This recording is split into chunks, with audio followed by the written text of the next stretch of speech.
back to DeFi, Degens, Drip, and Farm for Poverty, where on this channel, our vision is to empower the impoverished by helping you find financial freedom through crypto assets. Please subscribe and leave a comment and a thumbs up. Hey guys, welcome back. DeFi, Degens, Drip, and Farm for Poverty. So, minting tokens, what the hell is going on? Let's get into it. First off, foremost, that way the TLDR, you don't have to waste your time. I personally am not worried one iota about the minting of tokens. Now, if you don't want to listen to the rest of this video, you can click off. Man, this is going to be a long one, so I'm just going to apologize in advance because there's been a lot of data come up, a lot of people speculating, a lot of FUD and all this in the streets, this, that, and the third.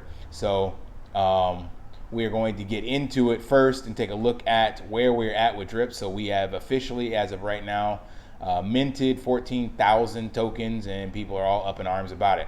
But let's take a look first at the white paper and realize that minting is a feature, not a bug. So it was put into this, and yes, it was always hyped about it being deflationary. Where is it? Like the first deflationary return on investment, sustainable through tax, blah, blah, blah. And there was here 1,700 tokens burned. So it was in its infancy when it started out, 100% deflationary and meant to be deflationary. But as a backup, Forex put in here in the code the ability to mint, and that is right here. If there is ever a situation where the tax pool is not enough to pay drip rewards, new drip will be minted to ensure rewards are paid out. Given the ingenious game theory behind the drip network, the probability that this will need to mint new drip to pay rewards is extremely low. Since drip deposited in the faucet are sent to a burn address, and drip is constantly being locked in liquidity pool through the reservoir contract. So what we got to remember is this was created literally over a year ago before any other use case and utility was added. This was Forex's initial. This is before BREAP was even added as part of the referral network. So he put this in, and this white paper is not written by Forex. This is written by one of Bartertown community members.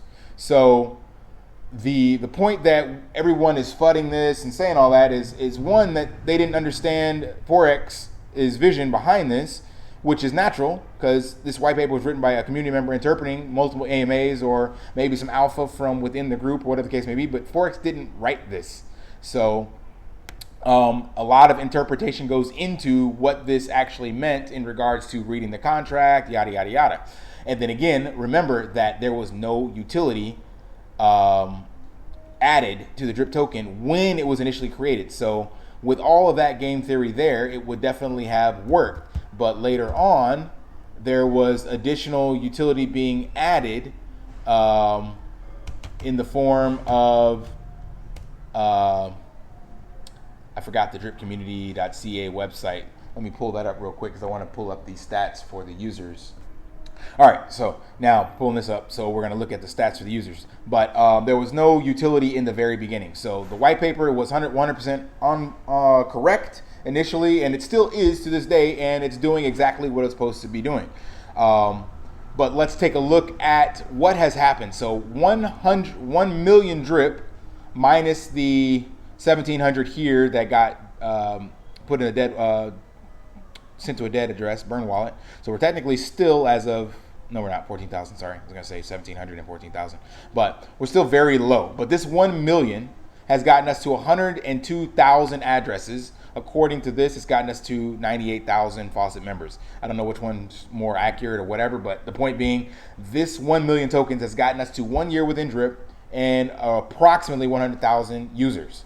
And that's with all of the additional development that he's added onto it. So it was, in my opinion, going to happen, and that is a feature, again, not a bug, because if the 1 million got us here, then why not be safe to say that 2 million could get us to, another year or double the users in the space? But I don't even think it's going to need that many tokens to mint, and I'm going to go through why that's the case in this video. But just saying, if that was the case, if right now we all of a sudden printed 1 million new tokens, that would only take Drip to $5 and some change. Because right now it's sitting, where is it? It's sitting at 10.50. So it would double the supply, which would cut this in half. That would still be a $5.25 drip token. It's still it's still up almost 2x from where it's got started. So it's not that bad, and it's not minting that much drip. It's literally doing it as needed, and that's only because of the animal farm being paused and no one having a place to lock up tokens, and whales claiming and keeping tokens and not putting them back into the faucet, and people selling. So there's a lot of factors that go into this, but it's still no reason to be worried. So let's get into the mechanics and why there's no reason to be worried. So we take a look. Here's the holders. You can go into BSC scan and see all of that. Then we're going to dig into the actual main reason this has happened. So this chart right here is the drip BUSD. So this, remember, drip BUSD was not added until July. So drip got created in April. Then we have May, then we have June, then we have July. So literally 3 months later, Forex gets this grand idea. It's like, wait a minute, BNB is volatile. We need the short sword and shield protocol. So let's create some liquidity on PancakeSwap. That way also CoinGecko can see our pool, because when it's on the native DEX here, this is not reported. Sorry, this one is not reported to CoinGecko. So nobody could see the price of drip and the tokens and all that stuff. So he had to add that liquidity. So that is also why you get this alarm bell. Let's go look at this on CoinGecko, because the information is not quote unquote accurate enough for CoinGecko, because the 1 million drip that's in circulation, 1,014,000 that's in circulation, is not all reported by PancakeSwap. So there's a flag somewhere in here, maybe it's on CoinMarketCap, I can't remember which one, but this data that it shows doesn't get to create or show the most accurate information because it's fragmented. So in July, a portion of this was sent to the BUSD liquidity pool. And then in December is when the drip garden gets created. So it pretty much stays flat here. 80,000 was, or 50,000 was injected. We end up with 60, 70, 80, 85, jumped up to 130. But it doesn't really start showing some increase until he makes the drip garden and talks about the manor farm. So let's look at the actual drip tax vault in comparison to this, so you guys can see what the hell I'm talking about. Here's a tax vault. Shows a very similar opposite comparison. So in May, we have the tax vault, which is going up. Everything is going good. And around, what is it? The equivalent, August, right? So we'll look at that. August is around the same time we start to see depreciation from the tax vault. So this is the tax vault. The tax vault was working everything as intended, as per the white paper, no problems. Taxes are going up. People are doing their thing. They're hydrating, claiming. Everything is all honky-dory. Forex decides, hey, we need to do something to get visibility externally so people can get into our protocol. He creates the BUSD liquidity pool pair with about 50,000 drips. So it doesn't take a big hit on the tax vault. But you see there's pretty much a spike somewhere in here, probably would line up identically with this July to August. So it's kind of plateaued a bit, but pretty much from August all the way down, we see this downward trend. And what happens? So that's the drip tax vault going down, and then this is the drip BUSD going up. So what does that mean? What is that in layman's terms? In layman's terms, people were arbitraging. So instead of buying and selling specifically on the fountain to increase the tax vault, they were looking at where can they get the best deal, what's more stable, or whatever the case may be. So every time they were buying and selling, only a portion of this would go back to the tax vault, and the rest would stay in the drip BUSD liquidity pool pair. And then the manor farm drip BUSD garden is created, and the the drip BUSD liquidity pool pair takes off. So now we have all-time highs of drip in the tax vault. I keep misspeaking here. Drip in the drip garden, the BUSD liquidity pool pair. 400,000 drip tokens are over here, and that's almost half of the total drip supply. So why are people worried about this? This is only, yes, this affects the people getting paid out, and this is where it comes from, yada, yada, yada. But the whole purpose of Forex creating utility within Drip was to lock up Drip supply. When Drip supply got locked up, what did we see? This is what happened when Drip supply got locked up. All-time highs. So yes, we are hitting lows because it's paying out people from this tax vault. But people over in the garden aren't seeing the same thing. So if you're in the garden, this is actually going up. The Drip BUSD, the Drip tokens in the garden are going up. Now, when all this ecosystem is working together, we will see this start to stabilize. And then people won't just be claiming on the fountain. So ironically, they're hydrating and getting in to the, sorry, I keep bringing up the wrong one, the Drip garden, and they're claiming on the faucet. So this balance hasn't taken as big a hit in Drip BUSD because people understand the utility of Drip BUSD when the farms come on pause. And they're claiming their Drip or keeping it, which if you look here, they're actually claiming it and not selling it. So these wallets have been accumulating a butt ton of Drip. You got 35,000 here, plus that's another 47. We'll call it 50, 60, 70,000 Drip. If you add all this up, you're probably close to 100,000 Drip within the top 50 wallets. That's way more than is in the tax vault. So they're putting it in their wallet. Why are they sitting on it? Why? Probably because they're speculating on what will come in the future for Drip regarding borrow and lending. So that's why I'm not worried. We have a ton of Drip that is locked up in liquidity, and that is exactly what is meant to happen. It's meant to be locked there. That is exactly what he's creating use cases for, and the partnerships and all that stuff is to lock up liquidity. He will find a way to replenish the tax vault, and he already has when the farms come unpaused and sending more transactions of taxes to the reservoir and to the tax vault. He's already talked about that.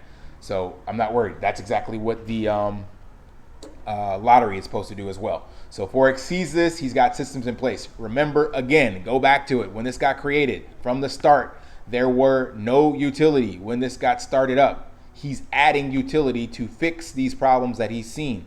Also, his contract has improved. Remember the exploit on Splassive, the exploit on My Diamond Team or whatever, those were using, what was the other one? Golden Goose. Those were using Drip's original contract. They fixed that. That's why Drip has not been exploited. So Forex is seeing the future and how it's being played out, and he's building utility on top of utility and use case for Drip so that it can indeed be sustainable. So leaving the contract open to mint was a feature, not a bug for cases just like this. All right. So let's dig into it even deeper. So this is before I even read this article. So you guys want to dive deep into the sustainability. Awesome article written in 2 parts by Alyssa. I don't know how to pronounce the last name, so I'm not even going to try.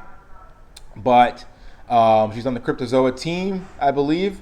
And she put this into 2 different articles. And she talks about how Drip compares it to a certificate of deposit and what the definition by the U.S. Security Exchange Commission actually is, and how it is not a Ponzi. She goes into that, what the risk of CDs are, and how in CDs, traditional, indicate that a risk with CDs is the risk that inflation will grow faster than your money and lower your real returns over time. So even a CD, a traditional marketing vehicle, money-making vehicle, has the same kind of minting of tokens, if you will. So she goes super deep in this article explaining how the vault works and all this. But what I really want to talk about is in her second article, where she actually runs some simulations. So she did some deep dive. Shout out to her if you want to read this entire article, where she actually did some coding, wrote some variables, ran some scripts, and run some numbers with some charts and everything, and give some disclaimers that, you know, all of this is speculation, plugging into a model. So if you plug in the wrong variables, obviously the model's going to spit out wrong data. So take it with a grain of salt. But the simple fact that she goes deep into the tax vault, about the different strategies of minting tokens, about the different strategies of how people play with hydrating, claiming, selling, what whales will do, what people will do if they lose access to their wallet, all sorts. Like, she's literally taken everything into consideration to run the simulation, looking at the average cost, the average hydration, all this stuff. Very, very deep dive. Highly recommend you will read through this. I know 99% of you will not, so I'm going to summarize it for you, just scrolling through so you can see it. So I'm not actually reading the things that I highlighted, because that would take a super long detailed video, and I probably already lost a bunch of you after 15 minutes. But she did her due diligence. This is insane. Super shout out to her for going deep into this. She even talks about some of the scenarios that she runs and what they're called, so you can actually understand what they are, and give you references to this material if you want to understand the actual mechanics behind it. There's even a GitHub with the script, so you can do it yourself. I mean, this is super deep.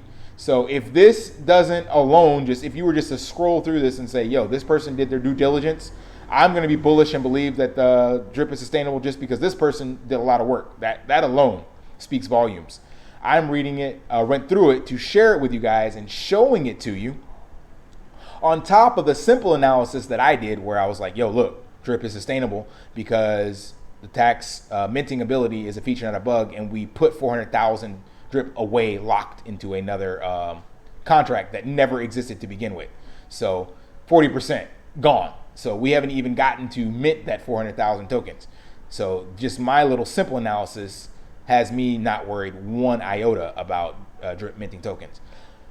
But she goes into detail, super absurd detail. Here's her strategy where she actually put in variables, what type of hydrating and what people will actually do. And her computer even couldn't run the 100,000, so she simulated 1,000 wallets, and you know the script ran, paused itself because it was eating up too many resources. Blah blah blah blah blah. Scroll through. Here's some charts to show the data she ran, all this stuff. So again, I highly recommend you come read it. I'm showing you how long it is so that you understand that I already did the work and read through this. And then I'm gonna get to the TLDR, which I've already wasted 15 minutes to get to. Here's more of the GitHub script to show you that basically the long story short is she believes drip is sustainable and minting is not a problem without the actual farms being unpaused. It's not a problem, but with the farms coming unpaused and with the the additional utility, it further just like removes the FUD. She even runs a simulation of what happens if there was no whale tax and what happens if there was no new buyers coming in. So even with no new buyers coming in, this is still sustainable. What if there was no whale tax? She runs that simulation. So just the initial features that Forex put in, it is sustainable by itself. That's the long and short of this entire thing. When you add the additional features he's added, such as the drip USD, such as the animal farm, such as the pigs and being utilized in that, such as locking up drip tokens and sending them to the roulette game. I'm sorry, not roulette, the scratchies, all this other stuff, the partnerships locking up drip, like all of that is not even factored into this. So just drip as it was designed by the white paper and the actual contract code, that's all she ran this off of. It's sustainable. That's it. Period, point blank, period. In her simulation. So not financial advice, you gotta do your own research, but I guarantee none of you are gonna do the research this woman did. So let that be a lesson to the strength of community and the just the intelligent people we have in this community that put this stuff together. Like, she put this out there for us so that we can come read this and you can stop fudding your own bag and you can help other people that are sitting on the sidelines skeptical. So you can be like, look, hey, I did this work. I don't know how long this model took to run, but it took days, if not weeks, she said, to run this and then put all this together and then compare all this stuff. Like, this is insane, guys. So the analysis of the end result of simulation suggests that we have confidence that Drip Vault should maintain funds for investor rewards for at least the medium term. So she ran this for a 6-year script based off of the 6-year analysis of a CD for traditional marketing. So that's medium term. So for her and for her data, 6 years, guys, 6 years. And that's without all the other use cases. So long story short, minting is a feature, not a bug. Stop fudding your bag. Don't worry about it. And one other thing, this is really important that one of the admins or one of the math whizzes put in the Telegram, and they pinned this article. It's in my Telegram group, so you can read it. But conclusion, after simulating 2,000 days, more than 5 years, these plots indicate, this is a summary, but there was something in here I wanted you guys to read. It was up here. This. To reach $5, the supply needs to increase from 180,000 to about 500,000, given our current size of the reservoir. This makes a $5 drip token highly unlikely, even if for the sake of argument we assume hypothetically that it would happen. It will take time. And at current rate, the reservoir is growing, or even slower rate, it will still not reach a $5 supply at this supply amount. The farther down the price goes, the more supply needs to increase and the higher buyer pressure becomes, because the same amount of USD buys more drip, but sell pressure remains about the same because it is in terms of drip, not USD. This makes $5 extremely unlikely. The best way is to just DCA periodically instead of waiting for the perfect floor price to invest. Time and drip matters more than timing drip. Couldn't say it better myself. So I wanted to end that with this because this is super, super important. People are sitting on the sidelines right now hoping to get this $5 drip, hoping and waiting. And this tells you how much the supply would have to increase. So we'd have to go up 2.5x from where we are right now. And the likelihood of that happening before the farms come on pause, before these additional utilities and scratch tokens and all that stuff, I don't see it happening. And we have really held this extremely well when you look at what drip has done so far and how long it's taken to actually get to where we are right now and how slowly it's kind of bleeding out. And there are people sitting on the sidelines with lots of money to buy back in. And I'm pretty sure when the farms come on pause, we will see this change because there is nowhere for these people to put all this drip. And maybe they're waiting to sell some of it. But once this goes back, not all of it, of course, but it could be sold. It could go into drip BUSD. Who knows where it goes? But once this gets back into supply and people start buying drip again, there is no going to $5 because I don't think that's going to happen before the farms come on pause. But not financial advice, but you can sit on the sidelines and speculate. But the point of that little message in Telegram, as well as the really detailed article, is that we have 5 years. And from the math run, this is going at least 5 years. And do you not think Forex will find a way to ensure that his project lives beyond that within these 5 years? Like, let's just cut this in half and say it only has 2.5 years. Don't you think Forex has something in play to ensure it gets to that? So all you sitting on the sidelines, all you fudding your own bags, all of you that think drip is a Ponzi or a scam or whatever, do some research like this person here. I challenge you. Put up some stats and some actual numbers, some data, run some simulations, do what this woman did, and then prove us wrong. Run some models, put this out here, put in the work. Don't just say, it's a Ponzi. I read the white paper and it's going to be minting tokens. No, run the simulations, prove it. Then I would be happy to entertain your arguments. But until somebody puts up this amount of data, this amount of research, it ain't happening. So until next time, guys, lift daily and achieve your impossible. See ya.